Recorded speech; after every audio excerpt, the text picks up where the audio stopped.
நீங்கள் கேட்டுக்கொண்டிருப்பது காலத்தை அளந்த மனிதர்களின் கதை.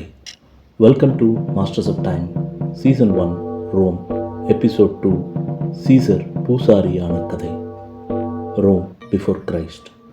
கிறிஸ்துவம் வருவதற்கு முன்பு ரோமாபுரி நகரம் பேகன் மதத்தை பின்பற்றியது.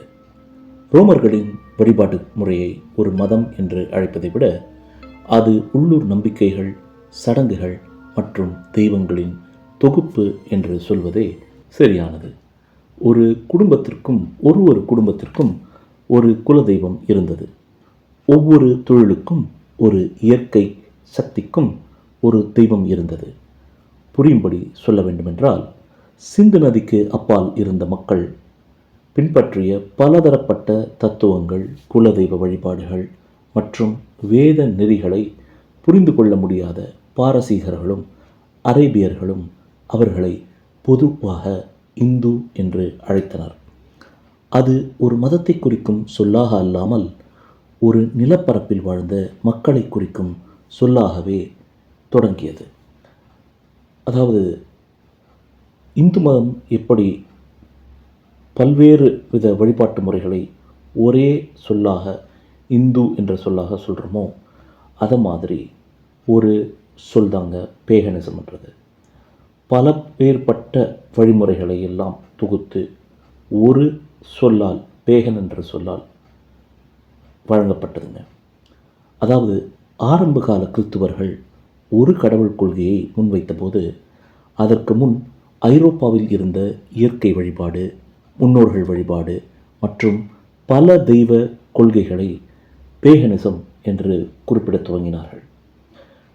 இந்து மதத்துக்கும் பேகன் மதத்திற்கும் பல்வேறு ஒற்றுமைகள் உண்டுங்க.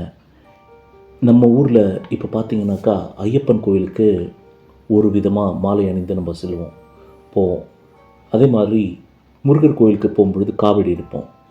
இப்படி ஒரு கோயில்களுக்கும் ஒரு வழிபாட்டு முறை, ஒரு பழக்க வழக்கங்கள் இருப்பது போல் அந்த காலத்தில் ரோம்லேயும் பின்பற்ற பல்வேறு மதங்கள், பல்வேறு கடவுள்களுக்கு ஒரு கடவுளுக்கும் ஒரு வழிபாட்டு முறை இருந்ததுங்க. அப்போலோவுக்கு ஒரு முறை, வீனஸ்க்கு ஒரு வழிபாட்டு முறை, இப்படி தான் அந்த காலத்து ரூமில் நடந்தது. இன்னும் நமக்கு புரிகிறபடி சொல்லணும் அப்படின்னாக்கா, நீங்கள் ஜூலியஸ் சீசரையோ இல்லை அகஸ்டஸையோ போய் கேட்டிங்கனாக்கா, நீ என்னப்பா பேகன் மதத்தை சார்ந்தவனா அப்படின்னு கேட்டாக்கா, இல்லைங்க, நான் வீனஸை கும்பிட்டுவேன், நான் அப்போலோவை கும்பிட்டுவேன் அப்படின்னு தான் அவங்க சொல்லியிருப்பாங்க. நம்ம ஊரில் ஒரு 300 வருடங்களுக்கு முன்பு இந்த பாரத தேசத்தில் இருக்கிற மக்கள்கிட்ட போயிட்டு, நீங்கள் என்ன மதத்தை சார்ந்தவர்கள், நீங்கள் இந்துவா என்று கேட்டிருந்தீங்கன்னா அவங்க சொல்லியிருக்க பதில் என்னவாக இருக்கும் யோசித்து பார்த்தீங்கன்னாக்கா, நான் வேத நெறியை பின்பற்றுபவன், நான் சைவன், நான் வைணவன், எங்கள் குலசாமி கருப்பணசாமியை நான் கும்பிடுறவங்க அப்படின்னு சொல்லியிருப்பாங்க.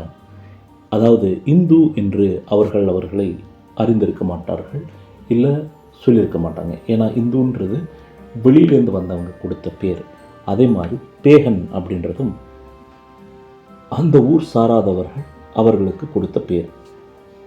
இது ஒன்றும் பார்த்தீங்கன்னாக்கா, இன்றைக்குமே ரோமில் நீங்கள் போய் பார்த்தீங்கன்னாக்கா, temple of Vesta's, temple of Saturn இதெல்லாம் இருக்குங்க. அதாவது அந்த காலத்தில் இந்த டெம்பிள் ஆஃப் வெஸ்டாஸ் அப்படின்ற இடத்துல வெஸ்டாஸ் வர்ஜின் எனப்படும் பெண் துறவிகள் புனித நெருப்பை அணையாமல் பாதுகாத்து வந்தார்கள். இது ஒரு தனித்துவமான பெண் தெய்வ வழிபாடு. அதே மாதிரி பார்த்திங்கன்னா, டெம்பிள் ஆஃப் சாட்டன், சனி பகவான், நம்ம ஊரில் இப்போது சனீஸ்வரன் கோயில் இருக்கிற மாதிரி அந்த காலத்தில் அந்த ஊர்லேயும் சனி பகவான் வழிபட்டு வந்தாங்க. அவரை ஒரு விவசாய கடவுளாக அவர்கள் பார்த்தார்கள். சாட்டனேலியான்னு ஒரு திருவிழா நடந்திருக்குங்க. அந்த திருவிழா எதுக்காக நடத்தப்படுவது என்றால், விவசாயத்திற்காக நடத்தப்படுகின்ற ஒரு திருவிழா அது. அதாவது டிசம்பர் மாதம் இறுதியில் அந்த திருவிழா நடத்தப்படும். அந்த சாட்டனேலியா திருவிழாவில் எஜமானர்கள் அடிமைகளை சமமாக நடத்துவார்கள். அது எதுக்குனாக்கா, அது தேங்க்ஸ் கிவிங் மாதிரி, ஒரு நமக்கு இருக்கிற கிராட்டிடியூடை இயற்கைக்கு காட்டுற மாதிரி, இந்த வருஷம் நல்லா விளைஞ்சது, ரொம்ப நன்றி அப்படின்னு சொல்கிற மாதிரி. ஏன்னா அந்த ஊரில் அக்ரிகல்ச்சர் அறுவடை டிசம்பரோட முடியுது அப்படின்ற ஒரு நம்பிக்கை அந்த காலத்தில் இருந்தது, ஒரு பழக்கம் அந்த காலத்தில் இருந்ததுங்க. இதெல்லாம் பார்க்கும்பொழுது ஏறக்குறைய இன்றைக்கு இருக்கின்ற நமது இந்து மதமும் அன்றைக்கு இருந்த பேகன் மதமும் ஆல்மோஸ்ட் சிமிலர் அப்படின்னு கூட சொல்லலாங்க. இப்போது சீஃப் பாண்டிஃபெக்ட் மேக்சிமஸ் அப்படின்னு ஒரு பதவி அந்த காலத்தில் இருந்ததுங்க. அதாவது இந்த ஒரு கோயில்கள், அந்த ஊரில் இருந்த ரோமாபுரியில் இருந்த ஒரு கோயில்களுக்கும் ஒரு பூசாரி இருப்பார்கள். அந்த பூசாரிகளை ஒருங்கிணைத்து அவர்களை லீட் பண்ணுறதுக்கு, வழி நடத்துவதற்கு ஒரு தலைமை பூசாரி தேவைப்படுகிறார். அந்த பதவி வந்து ஒரு வாழ்நாள் பதவிங்க. அதாவது ஒருத்தர் ஒரு வாட்டி ஆகிட்டார்னா அவரோட கடைசி காலம் வரை அந்த பதவியை அவர் பின்பற்றலாம்ங்க. இப்போது இந்த பதவிக்கு தாங்க நம்ம சீசர் வந்து போட்டியிடலாம் அப்படின்னு முயற்சி பண்ணார். இப்போது இந்த பூசாரிகள் பார்த்திங்க அப்படின்னாக்கா இவர் மத போதகர் கிடையாது. ஏன்னா பேகன் மதத்துக்கு ஒரு டெக்ஸ்ட் எல்லாம் கிடையாது, ஒரு வழிபாட்டு அதாவது முன்னாடி சொன்ன மாதிரி அது ஒரு தொகுப்பு தான் இல்லையா, அதுக்கு ஒரு டெக்ஸ்ட் எல்லாம் கிடையாது. அதனால் இவர் ஒரு மத போதகர் கிடையாது. உங்களுக்கு கேட்பவர்களுக்கு புரியும்படி சொல்வதென்றால் இவர் ஒரு அறங்காவலர் போல். இன்னைக்கு தேதியில் இவரை புரிஞ்சுக்கணும்னாக்கா ஒரு அறங்காவலர் அல்லது அட்மினிஸ்ட்ரேட்டிவ் ஆஃபீஸர் மாதிரியான ஒரு பதவி தான் இந்த சீஃப் பாண்டிஃபெக்ஸ் மேக்சிமஸ் என்ற பதவி. இப்போது இவருக்கு என்னென்ன இவரோட வேலை என்ன இருக்குனாக்கா, அந்த ஊரில் திருவிழா ஒழுங்காக நடந்ததா, பூசாரிகளுக்கு சம்பளம் ஒழுங்காக வழங்கப்பட்டதா, கோவில்களில் சடங்குகள் எல்லாம் ஒழுங்காக நடக்கிறதா என்று கண்காணிப்பது, குறிப்பாக கேலண்டரின் தேதிகளை மாற்றியமைப்பது. இந்த கேலண்டரின் தேதிகளை மாற்றியமைப்பதை பற்றி போன அத்தியாயத்தில் பார்த்தோம். அதே தான் அந்த ஒரு அதிகாரம் இந்த சீஃப் பாண்டிஃபெக்ஸ் மேக்சிமஸ்க்கு இருந்ததுங்க. 100 BCE அப்போ தான் வந்து ஜூலியஸ் சீசர் வந்து பிறக்கிறாரு. அவரோட 30வது வயதில் அவர் ரொம்ப பெரிய கடனாளியாக இருந்திருக்காரு. அவர் எதுக்கு கடன் வாங்கினார்னா, ஒரு அரசாங்க பதவி நமக்கு கிடைக்கணுன்னாக்கா அதுக்கு மக்கள் மத்தியில் பிரபல்யமாக இருக்கணும், ஃபேமஸாக இருக்கணும்னுவாங்க. இப்போது இன்றைக்கி எப்படி ஃப்ரீபீஸ்லாம் கொடுக்குறாங்களோ அந்த காலத்திலேயே அவர் திருவிழாக்கள் நடத்துறது, கிளேடியேட்டர் மாதிரி போட்டிகளை கண்டக்ட் பண்ணுறது, இப்படிலாம் பண்ணி மக்களை தன் வசப்படுத்தி வைத்திருந்தார். இந்த சீஃப் பாண்டிஃபெக்ஸ் மேக்சிமஸ்ன்றது பதவின்றது ஒரு எலெக்ஷன் பேஸ் பண்ண ஒரு பதவிங்க. தேர்தல் முறைப்படி தான் அவங்களை தேர்ந்தெடுப்பாங்க. அதில் அவர் வந்து போட்டிட்டார்.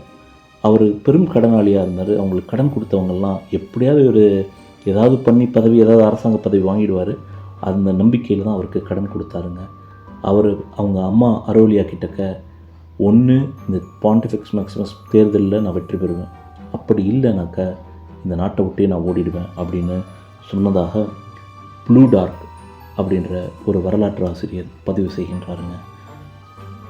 37 வயதில் சீசர் சீஃப் பாண்டிஃபெக்ஸ் மேக்சிமஸில் ஆக தேர்ந்தெடுக்கப்படுகிறார். இது அவர் வாழ்க்கையில் ஏற்பட்ட ஒரு மாபெரும் திருப்பங்க.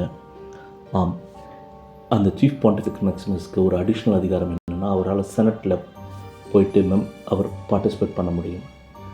இது அடுத்து வருகின்ற அத்தியாயங்களில் அவர் எப்படி ஒரு செனட் கவுன்சில் ஆனார், எப்படி ஒரு தளபதியாக மாறினார், எப்படி ஒரு சர்வாதிகாரியை உருவெடுத்தார்ன்றதை பார்க்கலாங்க.